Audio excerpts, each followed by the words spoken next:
فاتحہ. بسم اللہ مالک یوم الدین. الرحمن.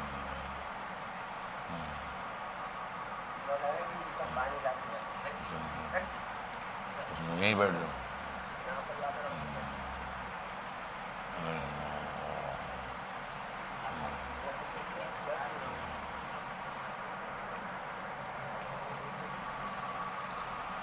اعوذ باللہ العلی العظیم من الشیطان اللعین الرجیم.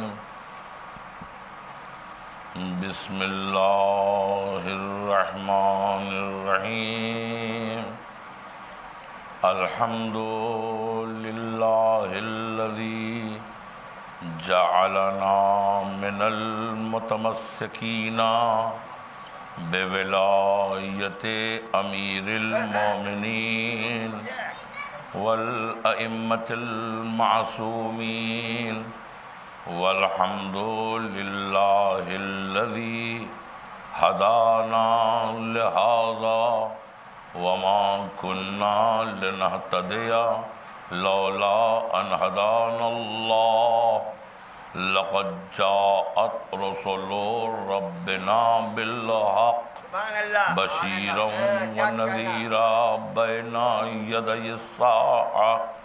والصلاة والسلام على رسول الثقلين جد الحسن والحسين محبوب رب المغربین والمشرقین والقائل بحدیث الثقلین ضربت علی یوم الخندق افضل من عبادت الثقلین.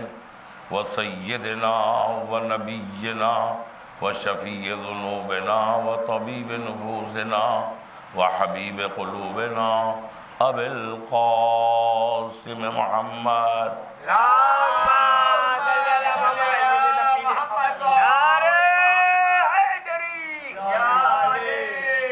وعلى اہل بیتہ الطیبین الطاہرین الاطہرین المطہرین المطہرین والکہف الحصین والغیاث المستر المستقیم.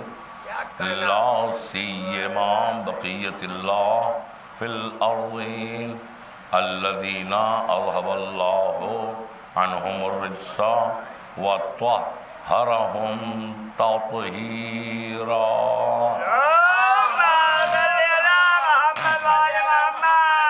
ولعنة الله على أعدائهم وقتلتهم وغاصبي حقوقهم ومنكري فضائلهم ومصائبهم خصوصا ظالمي وقاتلي فاطمة الزهراء ومحسن عليهم السلام إلى يوم الدين.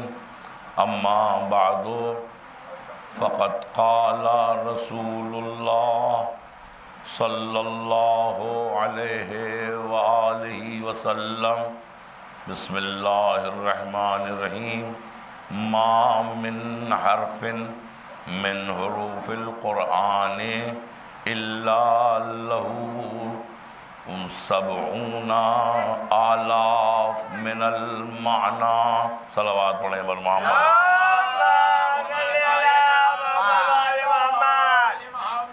حضرات گرامی، حدیث پیغمبر اکرم قرآن مجید کے حوالے سے کہ قرآن مجید میں جتنے بھی حروف استعمال ہوئے ہیں ان حروف میں سے ایک حرف کے 70,000 معنی ہوتے ہیں. ایک حرف کے، ایک لفظ نہیں. پیغمبر فرما رہے ہیں ایک حرف. حرف کسے؟ الفابیٹ، جیسے اے بی سی ڈی. اسی طرح سے الف بے جیم دال. یہ ایک لفظ الف ایک حرف ہوا، بے ایک حرف ہوا.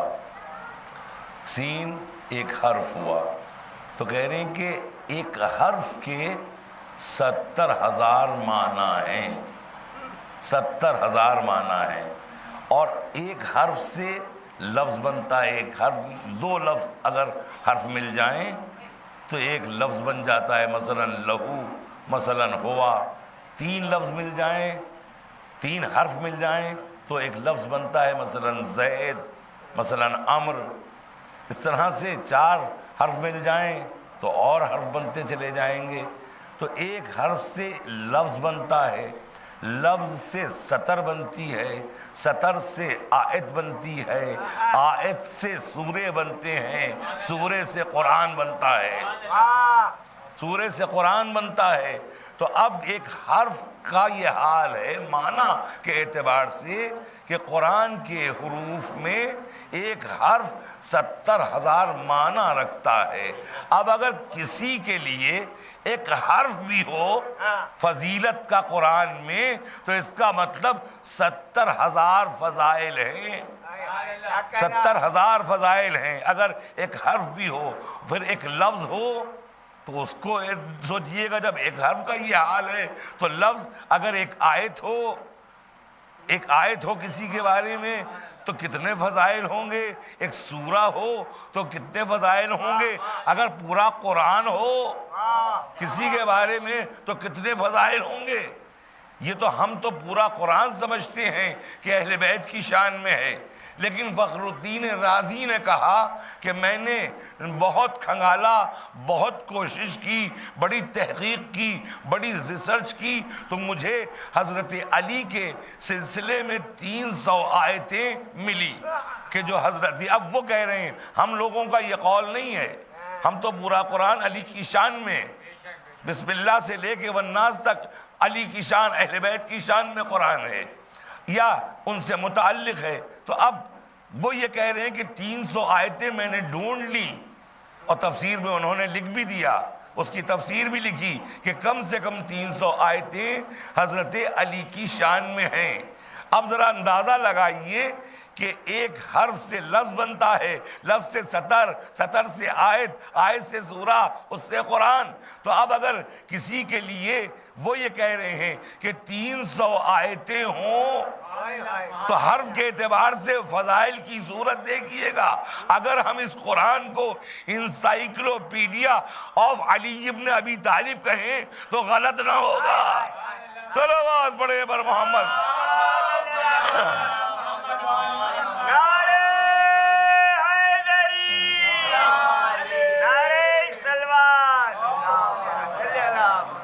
اچھا، حروف تہجی 29 ہیں، الف سے شروع ہوتا ہے، پھر بے، پھر تے، پھر جیم، اس طرح سے ہوتے ہوتے آخر میں یہ۔ لیکن اللہ کو قرآن الف سے شروع کرنا چاہیے تھا۔ اللہ نے قرآن الف سے نہیں شروع کیا، اللہ نے قرآن کہاں سے شروع کیا؟ بے سے، بے سے شروع کیا، الف سے نہیں شروع کیا۔ اب اس میں کیا مصلحت ہے اللہ کی؟ بھئی حروف تہجی کا پہلا لفظ ہے الف، تو الف سے بات ہونا چاہیے تھی، لیکن اللہ نے بے سے شروع کیا۔ اب اس میں کیا مصلحت ہے؟ اس میں مصلحت کیا ہے؟ دیکھیے، بے جو ہے وہ بہت اہم ہے۔ بے کا صرف دائرہ اگر آپ کھینچ دیں، جب تک نقطہ نہ لگائیں تو آپ کہہ نہیں سکتے کہ یہ بے ہے۔ اب مثال کے طور پر جو دوسرے حروف ہیں، مثلا تے، اگر آپ نے ایک دائرہ بنا لیا تو آپ اس کو تے تو پڑھ سکتے، اگر تے نہیں تو سے پڑھ لیجئے اس کو، یعنی کچھ نہ کچھ تو پڑھا جائے گا، لیکن اس دائرے میں اگر نقطہ نہ ہو تو آپ نہیں پڑھ سکتے۔ اب جیسے جیم ہے، جیم ہے، اب جیم میں اگر نقطہ نہ ہو تو آپ اس کو بڑی ہے پڑھ لیں گے نا۔ اسی طرح سے زواد، زواد پہ اگر نقطہ نہ ہو تو آپ سواد پڑھ لیں گے۔ اس طرح زوئے کے اوپر اگر نقطہ نہ ہو تو آپ توئے پڑھ لیں گے کہ بھئی نقطہ نہیں ہے تو توئے ہے۔ اس طرح سے زال کے اوپر اگر نقطہ نہ ہو تو آپ اس کو رے پڑھ لیں گے، دال پڑھ لیں گے، اور اگر زے کے اوپر نقطہ نہ ہو تو آپ رے پڑھ لیں گے۔ لیکن بے کا دائرہ ایسا ہے جب تک نقطہ نہیں آئے گا تو آپ اسے بے نہیں پڑھ پائیں گے، بے نہیں پڑھ پائیں گے۔ ہم نے ان کاتبوں سے پوچھا کہ یہ بتاؤ تمہارا جو فن ہے وہ کس طرح سے ہے؟ کہا نقطے سے فن شروع ہوتا ہے، ایک نقطہ، دوسرا نقطہ، تیسرا نقطہ، ایک حرف بن گیا، کئی اور نقطے لگ گئے، لفظ بن گیا، پھر اور نقطے لگ گئے تو سطر بن گئی، پھر آیتیں بن گئی۔ تو کہا نقطہ مگر ہوتا ہے جیسے ہی قلم نے کاغذ کو مس کیا ویسے ہی ایک نقطہ بنا۔ تو اب ہم نے پوچھا کاتبوں سے یہ بتاؤ کہ بیگ میں جو دائرہ ہے اس میں کتنے نقطے آتے ہیں؟ کہا جو صحیح طریقہ ہے لکھنے کا، جو صحیح خشخط ہے، جو صحیح کاتب ہے، جب وہ لکھے گا تو بے کے دائرے میں 11 نقطے آتے ہیں۔ جب تک 11 نقطے نہ آئیں بے کا دائرہ نہیں بن سکتا۔ یہ کاتب کا فن ہے کتابت کا، 11 نقطے نہ آئیں تو بے کا دائرہ نہیں بنے گا۔ 8 آپ نے نقطے لگائے تو وہ بے کا دائرہ نہیں کہلائے گا، 13 نقطے لگا دیے وہ بے کا دائرہ نہیں کہلائے گا، 11 نقطے ہوں گے تو وہ بے کا دائرہ بنے گا۔ اب بے کا دائرے میں 11 نقطے، تو جب تک بے سمجھ میں نہیں آئے گا جب تک 12واں نہ آ جائے۔ چلو بڑے بر محمد۔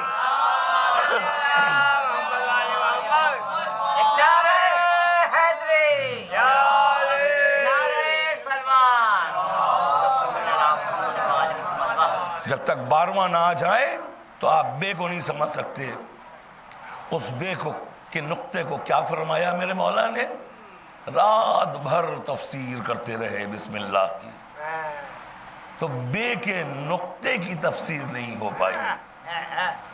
بے کے ابن عباس نے پوچھ لیا تھا بسم اللہ کی تفسیر، تو کہا تھا کہ بے کے نقطے سے شروعات کی میرے مولا نے۔ نماز صبح کا وقت آ گیا تو بے کے نقطے کی تفسیر نہیں ہو سکی، تو کہا کہ رات تمام ہو گئی اور بے کے نقطے کی تفسیر نہیں ہوئی۔ ابھی تو بے میں کتنے حروف ہیں، کتنے لفظ ہیں، تو جب بے کے نقطے کی تفسیر نہیں ہو سکی تو آخر میں کہا ابن عباس، بس یوں سمیٹ کے میں بات کہتا ہوں، جو کچھ آسمانی کتابوں میں ہے وہ قرآن میں ہے، جو کچھ قرآن میں ہے وہ سورہ الحمد میں ہے، جو کچھ سورہ الحمد میں ہے وہ بسم اللہ میں ہے، جو بسم اللہ میں ہے وہ بائے بسم اللہ میں ہے، اور جو بائے بسم اللہ میں ہے وہ نقطے میں ہے، وہ انا النقطۃ تحت الماء، اور میں ہی وہ نقطہ ہوں جو بے کے نیچے لگایا جاتا ہے۔ صلوات پڑھے بر محمد۔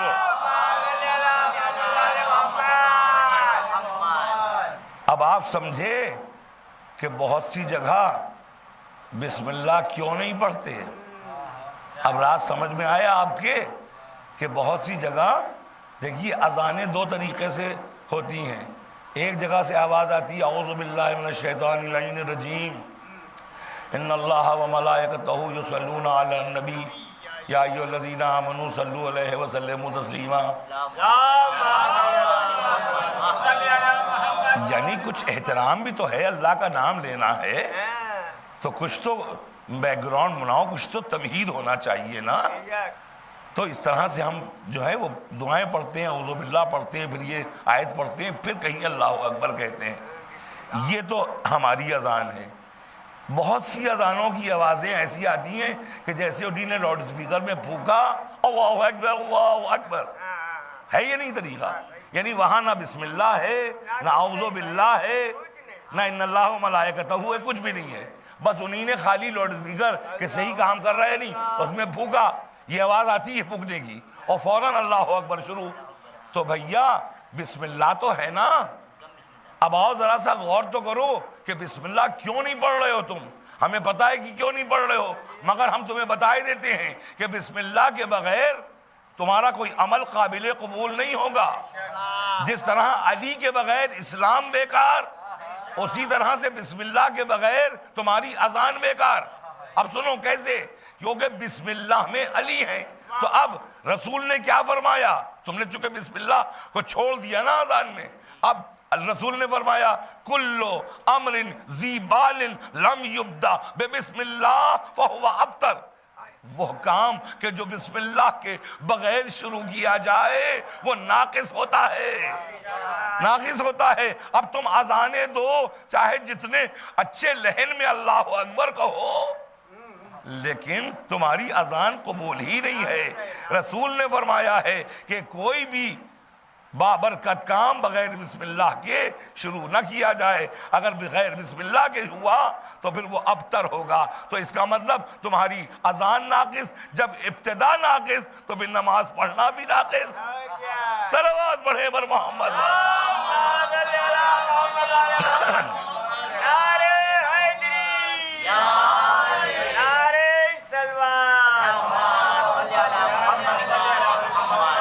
اسی راز کو معاویہ جب ایک مرتبہ مدینے آیا، خدا لعنت کرے، اس نے ظاہر ہے کہ سن لی تھی یہ تفسیر کے بے کے نقطے میں حضرت علی ہیں، تو اس نے جب وہاں نماز، بھئی ہر ایک تو نماز پڑھا دیتا ہے، تو اس نے وہاں نماز پڑھائی۔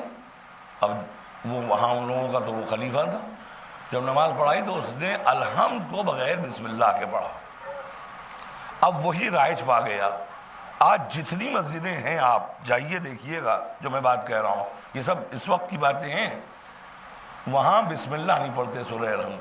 بھئی اذان بغیر بسم اللہ کے ہو گئی۔ اب جب نماز پڑھتے ہیں نیت کر لی، اب الحمدللہ میں بسم اللہ نہیں کہتے۔ اچھا اگر آپ کہتے ہیں کہ نہیں کہتے ہیں، چپکے سے کہتے ہیں، تو ہمارے یہاں شریعت میں یہ ہے کہ چاہے مخفی نماز ہو اس میں بھی تمہیں زور سے پڑھنا ہے۔ بسم اللہ کی اہمیت یہ ہے کہ آپ ظہر عصر کی نمازوں میں بھی شروع کی 2 رکعتوں میں بسم اللہ، آپ الحمد یا سورے جو دوسرے پڑھتے ہیں وہ آپ دھیرے سے پڑھیے، لیکن بسم اللہ آپ کو زور سے پڑھنا ہے۔ تو ہم تو یہ سمجھتے ہیں کہ اگر وہ خفی بھی پڑھ رہے ہیں تو جب رسول نے فرمایا کہ اس کو بالکل بالاعلانیہ پڑھو تو یہ بالاعلانیہ نہیں پڑھتے، خفی پڑھتے ہیں۔ ہم تو سمجھیں گے کہ نہیں پڑھتے ہیں۔ اب ظاہر ہے کہ جس سورہ الحمد میں یہ بسم اللہ نہ پڑھیں، اور ادھر چھٹے امام نے فرمایا کہ بسم اللہ سورے کا جز ہے، تو اب اگر دونوں اعتبار سے دیکھیے، اگر ابتدا میں بسم اللہ نہیں ہے تو بھی نماز ناقص، کیونکہ بغیر بسم اللہ کے جو بھی عمل ہوگا وہ ناقص۔ اب یوں دیکھیے کہ ہر مفسر نے یہ لکھا کہ ہر سورے کا جز ہے بسم اللہ، ہر سورے کا جز ہے بسم اللہ، اسی لیے 114 مرتبہ بسم اللہ ہے۔ ایک سورے میں نہیں ہے، سورہ براءت میں نہیں ہے۔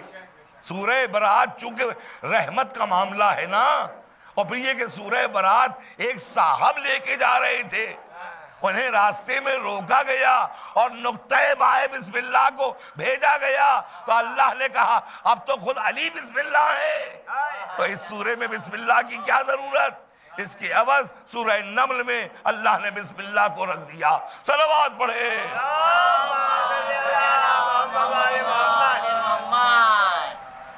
تو یہ ہیں حضرت علی علیہ السلام، ان کے بغیر انہی کے بارے میں ارشاد فرمایا، علی مع القرآن والقرآن مع علی، علی قرآن کے ساتھ ہیں اور قرآن علی کے ساتھ ہیں، ان کے بغیر قرآن مکمل نہیں ہے، قرآن ان کے بغیر جانے کو تیار نہیں ہے۔ یہی تو فرمایا تھا پیغمبر نے کہ علی مع القرآن والقرآن مع علی، قرآن علی کے ساتھ ہے اور علی قرآن کے ساتھ ہے۔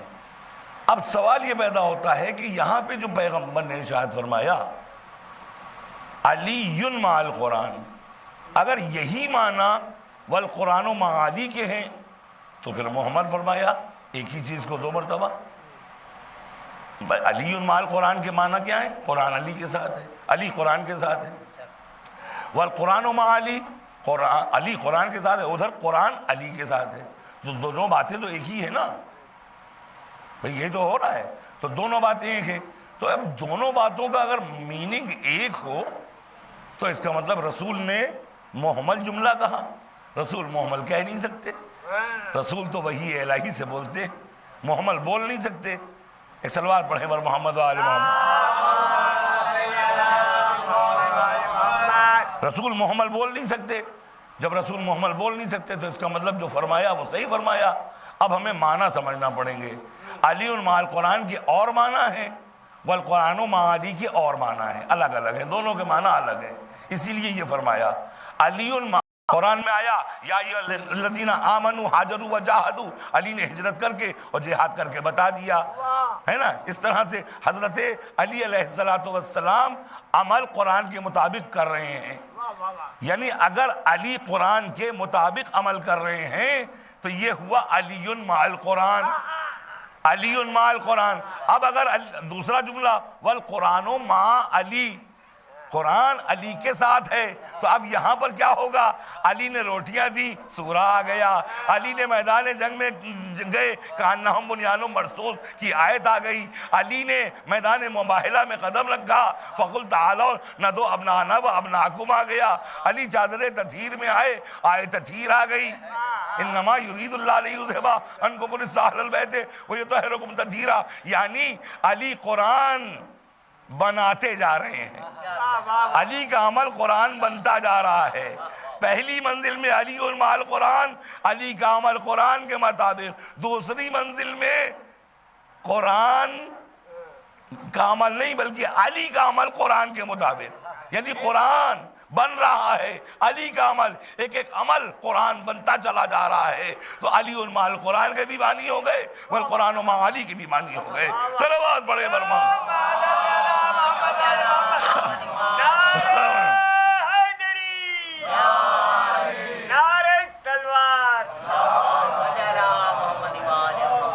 تو دیکھیے یہی ہے وارث قرآن بھی یہی ہے. علی اسی لیے فرما دیا.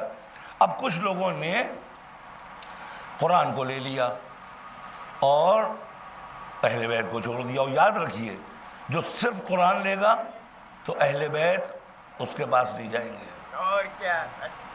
لیکن جو اہل بیت کو لے گا اپنے آپ لپٹ کے قرآن آ جائے گا، اپنے آپ آ جائے گا. اس لیے کہ علی علیہ السلام کو قرآن کبھی چھوڑتا ہی نہیں ہے. سبحان اللہ. وہی مفسر قرآن ہیں. آپ دیکھیے جتنی بھی تفسیریں سنیوں نے بھی لکھی سب ابن عباس سے ہیں، اور ابن عباس مولا علی کے شاگرد ہیں. تو قرآن کے اوپر پورا عبور حاصل ہے مولا کائنات کو، مولا کائنات علی ابن ابی طالب کو یا ان کے خاندان کو. چنانچہ اسحاق کندی ایک شخص تھا، وہ ہمارے اماموں کے دور میں، ہمارے 11ویں امام کے دور میں، امام حسن عسکری علیہ السلام کے دور میں، اس کو عجب سوچ گئی. وہ قرآن میں تناقض ڈھونڈنے لگا، قرآن پہ اعتراض کرنے لگا کہ یہ آیت غلط ہے اور یہ سورہ غلط ہے اور یہ لفظ غلط ہے اور یہ حرف غلط ہے. اس نے پوری ایک کتاب لکھ دی تناقض القرآن. دیکھیے اہل بیت اگر نہ ہوتے تو کیا ہوتا قرآن کا، کہ اب وہ پوری ایک کتاب آ گئی تناقض القرآن. اب ہمارے 11ویں امام کو اس کی خبر ہوئی. اب پریشان ہے کہ کیا کریں کہ یہ کس طرح سے قرآن زمیندوز ہو جائے اور ختم ہو جائے، ورنہ اس کا اثر بہت غلط ہوگا. ایسی فکر میں تھے، اللہ نے انتظام کر دیا. اس کا ایک شاگرد مل گیا ہمارے 11ویں امام کو، اور وہ مولا کا چاہنے والا تھا. ظاہر ہے کہ علم کے لیے مولا نے خود ہی اجازت دی ہے کہ علم دشمن سے بھی تم حاصل کر سکتے ہو. اگر علم حاصل کرنا ہے غیر سے بھی حاصل کر سکتے ہو. تو وہ علم کے لیے گیا تھا مولا کا چاہنے والا ہے نا. اب جب مولا کے پاس آیا تو کہا تم نے سنا ہے وہ کتاب اس نے لکھی ہے؟ اب اسی کے شاگرد سے کہہ رہے ہیں ہمارے 11ویں امام، تم نے سنا ہے کہ وہ جو کتاب لکھی ہے قرآن کے مخالف کتاب لکھی ہے، قرآن کے خلاف کتاب لکھی، تناقض القرآن. کہا کہ ہاں ہم نے معلوم تو ہے مگر دیکھی نہیں ہے ہم نے. کہا کہ میں یہ چاہتا ہوں کہ یہ قرآن، یہ جو کتاب ہے یہ ختم ہو جائے، ورنہ اس سے بڑی زحمتیں ہوں گی. ارے بھائی مولا نے قوم کو بچانے کے لیے اپنا قرآن محفوظ کر لیا تاکہ قوم میں اختلاف نہ ہو. تو اب ہمارے یہ جو 11ویں ہادی ہیں یہ بھی چاہتے ہیں کہ قرآن میں کوئی اختلاف نہیں ہونا چاہیے. حفاظت ہر امام کرتا چلا آیا. تو اب کہا کہ کیسے اس کو روکا جائے. کہا ایسا ہے کہ تم جب جانا تو تم اس کے پہلے قریب ہونا. بہت سے شاگرد قریب ہو جاتے ہیں نا استاد کے، اس کے دھیرے دھیرے تم بہت قریب ہونے لگنا، بہت قریب ہونے لگنا. اتنا قریب ہو جانا کہ اس سے ایک دن وہ کتاب کہنا کہ ہمیں کتاب چاہیے. ہو سکتا ہے وہ تمہیں کتاب دے دے.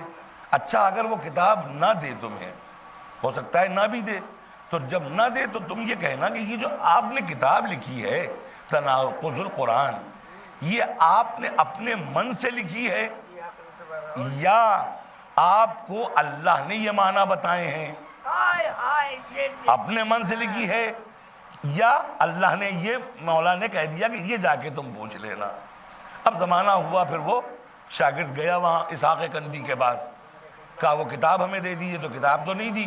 کہا آپ نے کتاب لکھی تو ہے مگر یہ ہمیں بتا دیجیے، میں شاگرد ہوں آپ کا اور آپ کا اچھا شاگرد ہوں، بہت قریب ہوں میں آپ کے، مجھے یہ پوچھنے کا حق حاصل ہے کہ آپ ہمیں بتائیے کہ آخر یہ جو آپ نے لکھا ہے، یہ جو تناقض نکالا ہے قرآن میں، اعتراضات کیے ہیں، یہ آپ نے خود کیے ہیں یا آپ کو اللہ نے بتائے ہیں؟ تو اب دونوں ہی صورتوں میں پھنس رہا تھا وہ. کہا کہ اب کہا کہ جب یہ کہہ دے کہ ہم نے خود لکھے ہیں تو کہا کہ یہ بتاؤ کہ یہ تمہیں حق کس نے دیا؟ قرآن کے معنی کرنے کا یہ حق تمہیں دیا کس نے؟ تو جب وہ ظاہر ہے کہ خاموش ہو جائے گا. اور کہا کہ اگر اچھا اللہ نے اگر بتائے ہیں تو اللہ کب آپ کے پاس ملاقات کے لیے آیا کہ جو آپ نے یہ معنی کر دیے؟ تو دونوں ہی صورتوں میں وہ شجدر رہ گیا. کہا کہ میں تمہارے علم سے واقف ہوں، کیونکہ استاد شاگرد کے علم سے واقف ہوتا ہے، کون کتنے پانی میں ہے جانتا ہے. کہا میں جانتا ہوں تمہارے علم کو، تو تم ایسا اعتراض تم تو نہیں کر سکتے، جلدی بتاؤ کہ یہ اعتراض کیا کس نے ہے؟ کہا نہیں میں نے میرے دماغ میں آ گیا. کہا نہ، ہو ہی نہیں سکتا. دیکھیے وہ بھی کچھ قابل آدمی تھا، وہ سمجھ رہا ہے کہ اتنی علمی بات کوئی اور نہیں کہہ سکتا ہے. کہا کہ نہیں ہم ہی نے کہا ہے کہ نہ. کہا نہیں، ہمیں لگتا ہے اس میں اہل بیت کی خوشبو آ رہی ہے ان جوابوں سے، اہل بیت کی خوشبو آ رہی ہے ان جوابوں سے. تو کہا کہ آپ کو کیسے معلوم ہوا؟ کہا کیونکہ اتنا مدلل جواب ہے، اتنا مدلل جواب ہے، سوائے خاندان اہل بیت کے کوئی اور دے ہی نہیں سکتا، دے نہیں سکتا. تو کہا ہاں میرے مولا حسن عسکری علیہ السلام نے مجھ سے یہ کہلوایا. اسی وقت اس نے وہ کتاب منگائی اور زہر آتش کر دی، یعنی اس کو جلا کے راکھ کر دیا. تو میرے 11ویں امام کا یہ احسان، پہلے امام کا یہ احسان کہ اوریجنل قرآن سیف کر لیا، پردہ غیب میں موجود ہے. یہ احسان کہ کہیں دو قرآن نہ ہو جائیں. اور میرے 11ویں امام کا یہ احسان کہ اس کو تناقض سے بچا لیا. تو ظاہر ہے کہ قرآن، یہی لوگ وارث قرآن ہیں، یہی لوگ قرآن بچا سکتے ہیں، اور انہی کے ماننے والے صحیح طور پر اہل قرآن ہیں. صلوات پڑھیں بر محمد.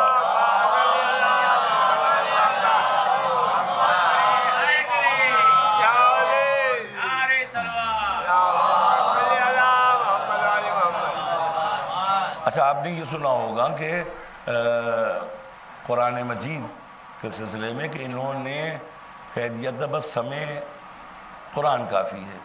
جب وقت آخر تھا رسول کا، وقت آخر تھا تو حضرت رسول اکرم نے انتظام تو غدیر میں کر دیا تھا، لیکن چاہتے تھے اس کو لکھ کے بھی دے دیں، لکھ کے بھی دے دیں. تو کہا کہ کچھ لوگ دیکھنے کے لیے گئے تھے عیادت کو، کہا کہ قلم دو، کاغذ دو، دوات دو، ہم کچھ لکھ دینا چاہتے ہیں، ایک نوشتہ لکھنا چاہتے ہیں جس کو نام دیا گیا تاریخ میں نوشتہ نجات. وہ ہم لکھ دینا چاہتے ہیں کہ تاکہ تم ہمارے بعد گمراہ نہ ہو. گمراہی سے بچانے کے لیے پیغمبر نے وقت آخر وہ نوشتہ لکھنا چاہا. لیکن جو بہت ہی زیادہ کہا جاتا ہے شخص، ظاہر ہے کہ جس کا نام سب سے پہلے شیعوں کی زبان پہ آتا ہے تو اس نے ہنگامہ شروع کر دیا. باقاعدہ وہاں چلانے لگا، لڑائی ہونے لگی وہاں پہ، ایک شور و غل. پیغمبر بیمار ہیں تو پیغمبر نے کہا یہ غل و شور نہ کرو، صرف اس لیے کہ یہ بات بالکل ہوا میں اڑ جائے. کہا نہیں، ہمیں قلم دوات دو. تو اس کے اوپر کہتا ہے کہ انہ لیہجر، یہ لفظ ہیں اور یہ دوسری کتابوں میں بخاری شریف وغیرہ میں نے دیکھے ہیں، انہ لیہجر، یہ شخص تو ہذیان بک رہا ہے۔ اب ذرا سوچئے، رسول کو ہذیان کہہ دیا کہ یہ ہذیان معاذ اللہ، وہ جو اردو میں نہیں کہہ پاؤں گا، ہذیانی آپ سمجھیے کہ انہ لیہجر، یہ ہذیان بک رہا ہے، یعنی بہت برا کہہ رہا ہے یہ۔ اور اس کے بعد پھر فوراً جملہ کہا حسبنا کتاب اللہ، ہمیں اللہ کی کتاب کافی ہے۔ یاد رکھیں وہ لوگ جو یہ کہہ کے کہ حسبنا کتاب اللہ، تو ان کو نہ کتاب ملتی ہے اور نہ ہی اہل بیت ملتے ہیں، لیکن جو اہل بیت کو لے لیتے ہیں انہیں کتاب بھی مل جاتی ہے اور اہل بیت تو وہیں ان کے بعد۔ اب آئیے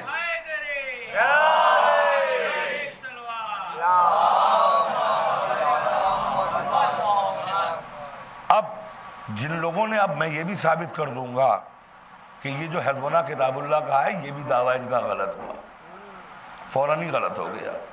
فدا غصب کیا، فدا غصب کیا، جب فدا غصب ہو گیا، شہزادی کو تو معلوم تھا ہی کہ ملے گا نہیں، بھئی وہ علم نسبت سے جانتی تھی کہ ان کو ملنے والا کچھ نہیں ہے، لیکن پھر گئیں کیوں دربار میں؟ گئیں اسی لیے کہ بتا دیں کہ غاصب کون ہے، صرف غاصب کی پہچان کروانے گئی تھی۔ ان کو یقین تھا کہ یہ لوگ فدق واپس نہیں کریں گے، صرف وہاں گئیں تو قرآن کی آیت پیش کی، قرآن کی آیت بھی ان لوگوں نے نہیں مانی۔ یہ تو قرآن صامت کی آیتیں پیش کی، خود قرآن ناطق کے طور پر مولائے کائنات وہاں موجود تھے، انہوں نے گواہی دی، امام حسن نے گواہی دی، امام حسین نے گواہی دی۔ تو پہلے تو انہوں نے آیات قرآنی کا انکار کیا، آیات قرآنی یعنی قرآن صامت کا انکار کیا، پھر وہیں پر قرآن ناطق کا انکار کر دیا۔ تو میں یہی بتانا چاہتا ہوں کہ صرف دعویٰ تھا ان کا حسبنا اللہ، یہ کتاب پر بھی ایمان نہیں رکھتے۔ صلوات پڑھیں پر محمد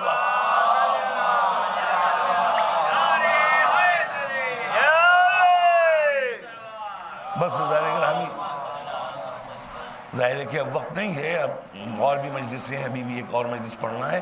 بس ایک آخری بات آپ کی خدمت میں قرآن اور اہل بیت کے حوالے سے کہ صحیح معنوں میں قرآن دیکھیے بہت عجیب چیز ہے۔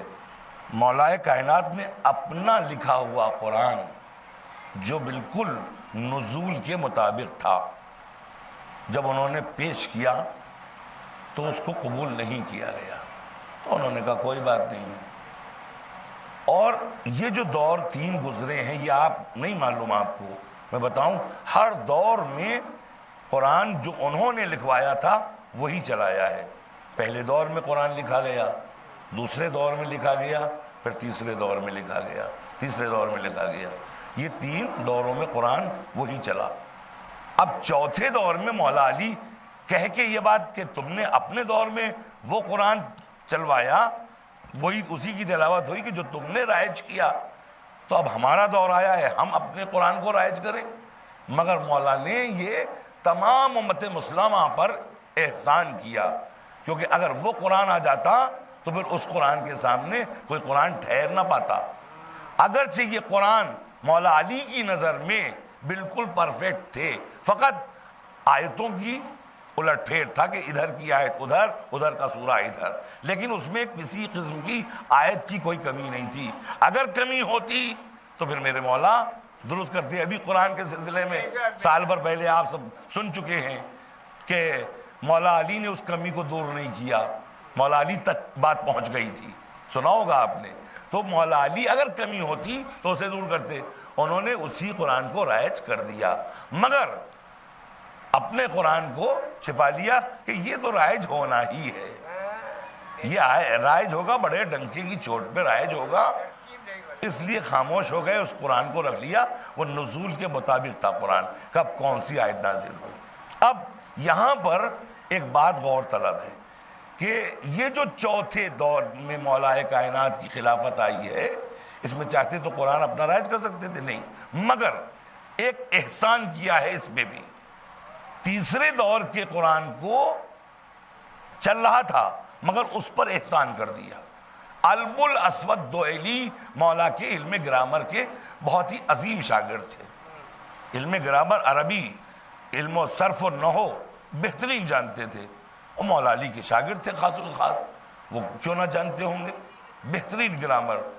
ایک روز مولا علی کے پاس آئے، کہا میں ایک ہفتے سے گلیوں کوچوں میں گھوم رہا ہوں، ہر طرف قرآن غلط پڑھا جا رہا ہے. کہا اس کی وجہ کیا ہے؟ مولا علی پوچھتے ہیں اس کی وجہ کیا ہے؟ تو مولا علی نے سے بتاتے ہیں ابو الاسود دوئلی، مولا کے جاننے والے شاگرد، کہتے ہیں اس کی وجہ یہ ہے کہ قرآن کے اوپر زبر، زیر، پیش، تشدید، جزم نہیں ہے. ظاہر ہے کہ عربی آپ نہیں پڑھ سکتے نا، اردو میں تو یہ ہے کہ انسان کو عبور حاصل ہو جاتا ہے، اس پہ زبر زیر پیش نہیں لگے ہیں تو پڑھی جا سکتی ہے. لیکن عربی کی اگر کوئی عبارت ہو، اس کے اوپر زبر زیر پیش نہ لگا ہو، تو پھر آدمی صحیح نہیں پڑھ سکتا. اب صحیح نہیں پڑھ سکتا نا، تو اسی وجہ سے قرآن غلط پڑھا جا رہا تھا. گلی کوچوں میں گھومتے تھے، قرآن غلط پڑھا جاتا تھا. جب قرآن غلط پڑھا جا رہا تھا تو اب مولا سے وہ پوچھتے ہیں کہ مولا بتائیے کیا کریں، یہ اس سے تو معنی بدل جائیں گے، اگر زبر کا زیر ہو جائے، زیر کا زبر ہو جائے تو اس سے تو بڑا مسئلہ ہوگا. تو کہا کہ یہ کام تم کیوں نہیں کر دیتے، زبر زیر پیش قرآن پہ لگاؤ، اور کتنے دن میں یہ کام ہو جائے گا؟ کہا مولا ہمارے لیے چند دن کی بات ہے. ایک ہفتے میں انہوں نے پورے قرآن کی 6666 آیتوں پر اعراب لگا دیے، زبر زیر پیش لگا دیا، تشدید، جزم، جہاں جو ضرورت تھی وہ لگا دیا. تو اس کے بعد پھر وہ رائج ہو گیا. اب کہا کہ اب گلی کوچوں میں جاؤ. اب وہ قرآن چھپ کے جب آ گیا تو کہا جاؤ اب کیا ہو رہا ہے؟ کہا اب سب صحیح پڑھ رہے ہیں قرآن، کیونکہ زبر زیر پیش لگ گئے.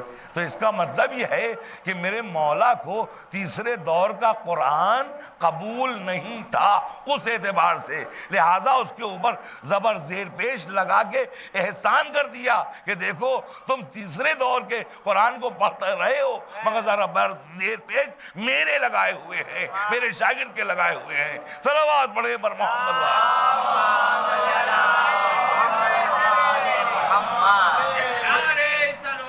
تو اب گھروں میں دیکھیے گا اگر زبر زیر پیش والا قرآن ہے تو وہ مولا علی کا ہے یا ان کے شاگرد، اور اگر نہیں ہے ایسا قرآن تو بھی سمجھ لیجیے گا کہ وہ ہوگا کسی دور کا. تو چاہتے تو ہمارے مولا اپنا قرآن رائج کر سکتے تھے، مگر مولا نے نہیں چاہا. ہمیشہ یہی چاہا کہ اختلاف سے معاملہ بچے، اختلاف سے بچے.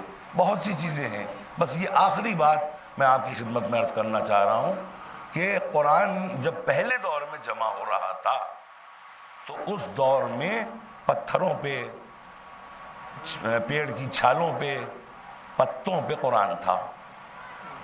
کچھ لوگوں کے ذہنوں میں تھا، کچھ حافظ تھے، انہیں بلایا گیا، ایک قرآن کمیٹی بنی. قرآن کمیٹی بنی کہ بھئی قرآن جمع کیا جائے. اب قرآن جب جمع ہو گیا تو جمع ہوا نہیں ہے، ابھی جمع ہی ہو رہا ہے. درمیان میں ایک آیت آئی سورہ غافر کی، آیت نمبر 44. وہ کیا ہے؟ وَمَنْ وَاسْأَلْ مَنْ أَرْسَلْنَا مِنْ قَبْلِكَ مِنْ رُسُلِنَا. کیا ترجمہ ہے اس کا؟ کہا کہ اے رسول سوال کرو ان نبیوں سے کہ ان کو نبوت کیوں ملی، کس سبب سے ملی، یہ سوال کرو. اب سنیے گا، یہ آخری بات ہے میری. سوال کرو کہ نبوت کیوں ملی، یہ سوال کرو. اب یہ لوگ کہتے ہیں کہ یہ تو ترجمے سے تو لگ رہا ہے کہ یہ آیت ہے ہی نہیں قرآن کی، کیونکہ رسول نے کب سوال کیا؟ حکم دیا جا رہا ہے سوال کرو. تو سوال نبیوں سے ہے. تو ہم لوگوں نے، ہم تو یہ مکے میں رہے، یہاں مدینے میں رہے، نہ مکے میں کبھی کسی نبی کو دیکھا، نہ مدینے میں کبھی کسی نبی کو دیکھا، نہ آدم کو، نہ نوح کو، نہ ابراہیم کو. تو یہ آخر اللہ نے سوال جو کہا کہ کرو نبیوں سے، تو کس وقت کا ہے یہ؟ تو اس کا مطلب یہ قرآن کی لگتا ہے آیت نہیں ہے. تو کہہ لیں کہ اس کو نکالا جائے. کہا نہیں. اب کچھ لوگوں نے کہا نہیں نکالو نہیں، چلو جو چیئرمین ہیں کمیٹی کے ان کے پاس چلو، کسی کو بنایا گیا ہوگا. اب اس کے پاس گئے، کہا بھیا ہم تو کچھ نہیں کر سکتے، ہم نہیں کر سکتے، خلیفہ کے پاس چلو. اب خلیفہ کے پاس آئے. اب خلیفہ نے آؤ دیکھا نہ تھا، کہا نکال دو اس آیت کو، نکال دو. ان کو کیا معلوم جب وہ سورہ بقرہ یاد نہ کر پائے، زندگی گزر گئی، تو انہیں کیا پتا کہ وہ قرآن میں یہ آیت ہے یا نہیں ہے، اور یہ کس وقت نازل ہوئی، انہیں کیا معلوم؟ تو پھر اب کیا ہوا؟ کہا کہ نکال دو۔ وہاں پہ بیٹھے تھے جناب سلمان، جناب سلمان کھڑے ہو گئے، اپنی بھووں کو سنبھالتے ہوئے، بہت بوڑھے تھے، کھڑے ہو گئے، کہا کہ ہاتھ جوڑ کے کہا اس آیت کو قرآن سے محروم نہ کرو، کم سے کم اس سے تو چل کے پوچھ لو جس کے بارے میں رسول نے فرمایا ہے علی مع القرآن والقرآن مع علی۔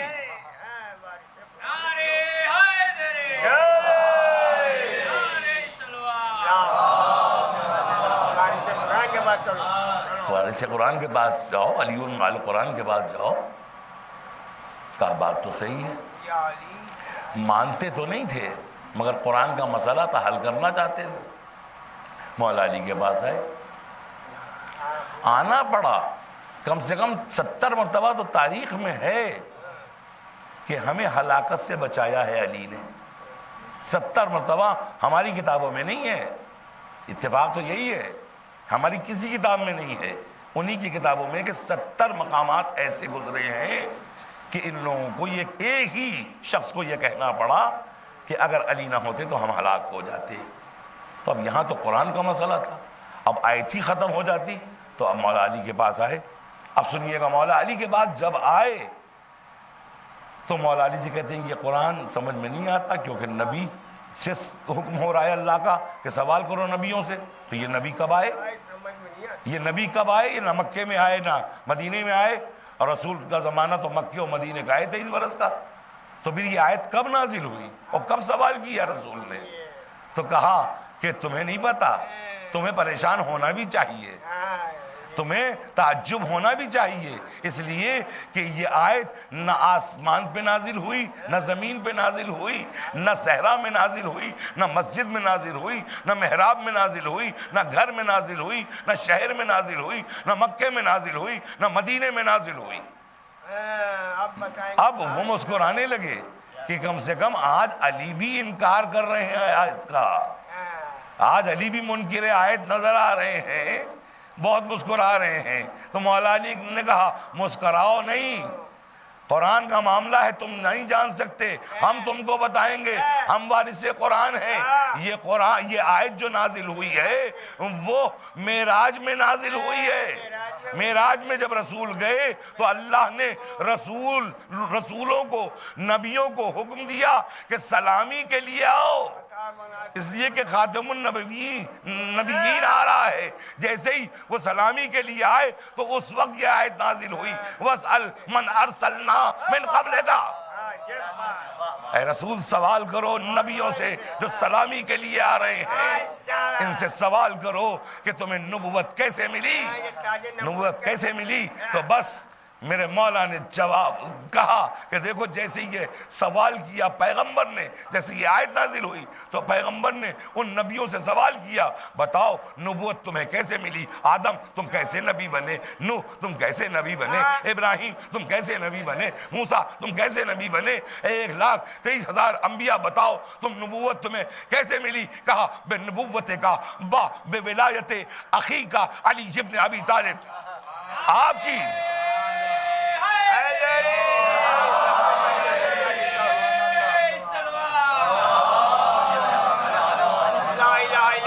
تو ایک زبان ہو کر سارے نبیوں نے کہا آپ کی نبوت کی وجہ سے اور آپ کے بھائی علی ابن ابی طالب کی ولایت کی وجہ سے۔ صلوات پڑھیں بر محمد۔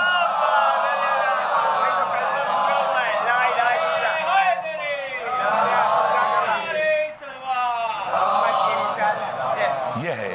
تو اب آپ دیکھیے، اب آپ جب سنیے مولا کائنات کی جب باتیں ہوتی ہیں تو اس سے ایمان میں اضافہ ہوتا ہے یا نہیں ہوتا ہے؟ ایمان سے بتائیے۔ واہ واہ واہ واہ واہ۔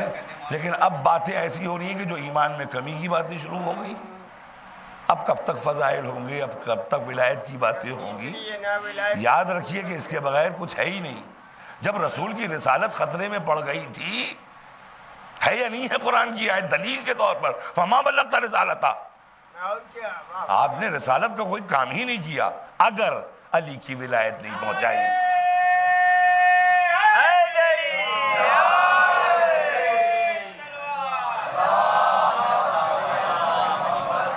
جب رسول کی رسالت خطرے میں پڑ سکتی ہے اور ولایت کے اعلان سے بچ سکتی ہے تو ہمارا اسلام بھی تو خطرے میں پڑ سکتا ہے، کیونکہ اسلام مکمل ہوگا ہی نہیں بغیر ولایت امیر المومنین علی ابن ابی طالب علیہ السلام. اسی لیے میں نے خطبے کے شروع میں کہا تھا کہ لاکھ لاکھ شکر ہے پروردگار کا کہ جس نے ہم سب کو متوسکین ولایت امیر المومنین بنایا. لاکھ لاکھ شکر ہے. بس عزیزان گرامی کہ یہ مجلسیں، یہ فضائل، یہ محرم کی وجہ سے آپ کو بہت کچھ ملتا ہے، اور مجلسیں کی وجہ سے ہی ہمارا ایمان پختہ ہوتا ہے. آنسوؤں کی وجہ سے ہمارے گناہ بخشے جاتے ہیں. آنسوؤں کے فضائل میں آپ کو اگلی مجلس میں سناؤں گا کہ آنسوؤں کے فضائل کیا ہیں. اب بس آخری منزل عزیزوں، آپ نے سب سنا، سارے مصائب سنتے. اب یہ جو زمانہ ہے وہ بیویوں کے قید ہونے کا زمانہ ہے نا. آج کل بیویاں قید ہیں. اچھا، قید سے پہلے جس وقت یہ دربار میں گئی ہیں، یہ بیویاں دربار میں گئی ہیں، ایک رسن میں 12 گلے، ایک ہی رسن تھی اور اس میں 12 گلے. اس میں جناب کلثوم بھی، جناب زینب بھی، جناب رباب، جناب ام لیلہ اور جناب سکینہ. اب ذرا سوچئے کہ جناب سکینہ کو کتنی تکلیف ہوگی، کیونکہ جناب سکینہ کا قد چھوٹا تھا، اسی لیے وہ ایک ہاتھ اپنے گلے پہ رکھے تھی. اب سنیے گا، عجب منظر ہے کہ وہیں پہ دشت طلا میں حسین کا سر لا کے رکھا ہے. میں وہ مصائب نہیں بڑھتا جس سے ذہنی تکلیف ہو، جو وہ کر رہا تھا میں وہ نہیں پڑھوں گا. بس یہ دشت طلا میں سر حسین رکھا تھا. وہیں ایک عیسائی عالم راس الجالوت بیٹھا تھا. سنیے گا، عجب مصائب ہیں. راس الجالوت بیٹھا تھا. راس الجالوت پوچھتا ہے یزید یہ کس کا سر ہے؟ وہ راہب تھا، بہت بڑا عالم تھا. پوچھتا یہ کس کا سر ہے؟ سوچا کہ علی کا نام چھپا لو تو بی بی فاطمہ کا نام لیا. یہ فاطمہ کا بیٹا ہے، یہ فاطمہ کا بیٹا ہے. سوچا کہ علی مشہور ہے، ہو سکتا ہے یہ نہ جانتا ہو فاطمہ کو، یہ فاطمہ کا بیٹا ہے. تو کھڑا ہو جاتا ہے راس الجالوت، عیسائی ہے، کہتا ہے کہ کون فاطمہ؟ کون فاطمہ؟ اس کو تو پتا تھا صحیح جواب ملے گا نہیں. کہا کیا مسلمانوں کے نبی کی بیٹی؟ کیا مسلمانوں کے نبی کی بیٹی فاطمہ؟ کہا ہاں وہی. کہا کہ اگر قرآنی اعتبار سے دیکھ تو حسین رسول کے بیٹے ہیں، اگر نسلی اعتبار سے دیکھ تو فاطمہ کے بیٹے ہیں، یعنی دوسری نسل میں ہیں. تجھے پتا ہے میں حضرت داؤد کی 33ویں نسل میں ہوں، لیکن جب میں اپنے بڑے گرجا جاتا ہوں اور جب وہاں سے نکلتا ہوں تو سارے عیسائی میرے قدموں کی خاک اٹھاتے ہیں، اپنی آنکھوں میں لگاتے ہیں. ہم 33ویں پشت میں ہیں حضرت داؤد کی. ارے تُس نے دوسری نسل کے، ارے فاطمہ کے لال کو مار دیا، اس کا گلا کاٹ دیا. ایک عجب منظر ہے. کوہرام بپا ہے دربار میں، کوہرام بپا ہے. بس مجلس تمام. عزیزان گرامی اب سنیے گا، عجب مصائب ہیں. راس الجالوت رو رہا ہے، گریہ کر رہا ہے، مجمع گریہ کر رہا ہے وہاں پہ جو کھڑے ہیں لوگ. اب ظاہر ہے کہ بے عزتی ہو رہی تھی نا اس کی. یزید نے کہا جلادوں کو بلاؤ، جلادوں کو بلاؤ. جلاد آ گئے. کہا اسے قتل کرو، اسے قتل کرو. کہا یزید قتل کرنے سے پہلے میری بات سن لے، میری بات سن لے تاکہ صحیح بات تجھ تک پہنچ جائے، تاریخ میں آ جائے. کہا کیا بات ہے؟ کہا میں نے کل ہی کی شب حضرت عیسیٰ کو خواب میں دیکھا اور رسول خدا کو خواب میں دیکھا. حضرت عیسیٰ کہہ رہے ہیں، مجھ سے میں بیٹھا تھا، کہہ رہے ہیں کہ خاتم النبیین آئے ہیں، ذرا کھڑے ہو جاؤ احترام میں۔ جیسے ہی میں کھڑا ہوا تو رسول خدا نے کہا میں تجھے جنت کی بشارت دیتا ہوں۔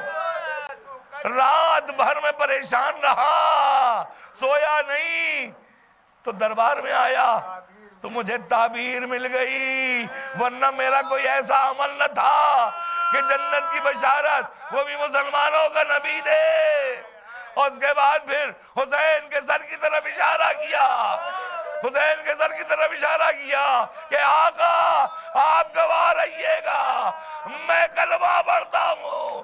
کلمہ پڑھا، ادھر جلاد آگے بڑھے، سر تن سے جدا ہوا، ایک شہادت کا اضافہ راہ کربلا میں کہوں گا اے جاز الجالون، تجھ سے یہ برداشت نہ ہو سکا، ہائے زینب سے کیسے برداشت ہوا ہوگا جب کربلا میں نشیب میں شمر ملون مجھ پہ سوار تھا، ایک ایک رگ گن کے کاٹ رہا تھا۔ ارے زینب، تلے زینبیہ پہ آئی، ہمارے ساتھ میرا بچہ ذبح ہو رہا ہے، پانی پلایا یا نہیں؟ آئے نوکے نیزہ پہ حسین کا سر۔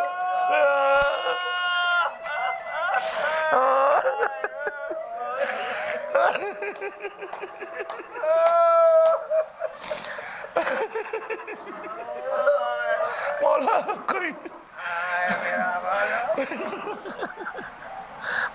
غم نہ دیجیے سوائے غم سید الشہداء۔